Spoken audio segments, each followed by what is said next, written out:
Welcome. In this class, we basically will look at different cases as well of maybe like where, for instance.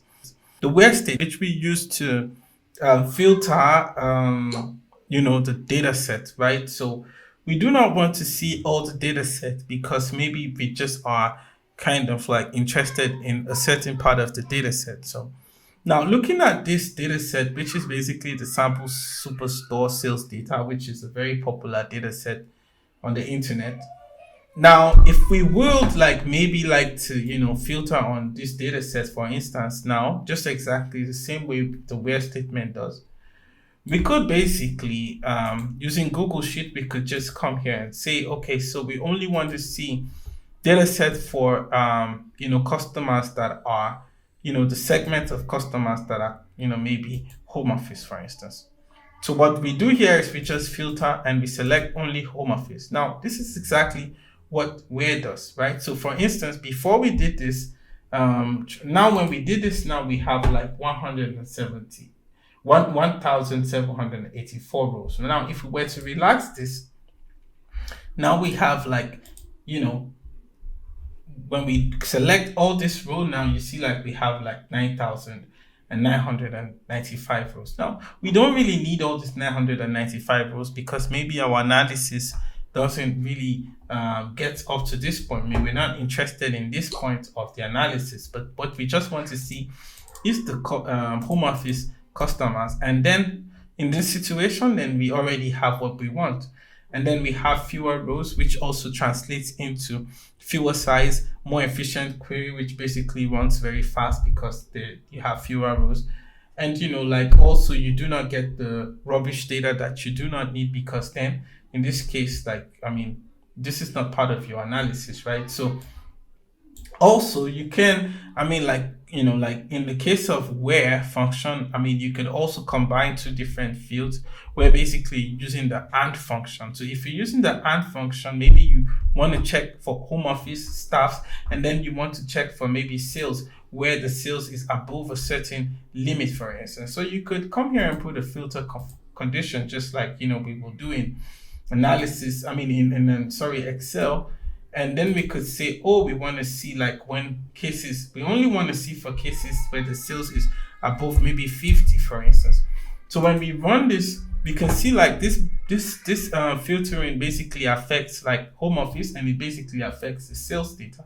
At the same time, it basically looks at the two fields, and for cases where the two fields is basically meeting the requirement, the threshold, then it is revealing us the data. And then when we basically look at this data, we have even a much more specific 906 rows data, which is very, very much specific to our use case. Now, like we said, like filtering is very, very important.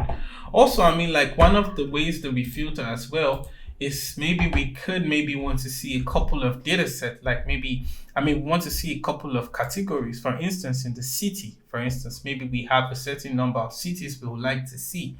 And when we want to do this now, maybe we just want to filter on like, a couple of cities, and then maybe we just come here and we select the cities we want, right? So in this case, this is almost like the in function that we will also discuss in the where area.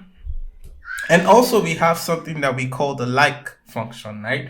In the like function, we're basically like trying to, predict the structure of the category that we want to select, right? So in this case, maybe we write a like statement that is basically like trying to, read text, or maybe a certain field in the city would start with maybe L, for instance, or maybe P, for instance. So when we put this now, you see, I think there's a mistake here. So,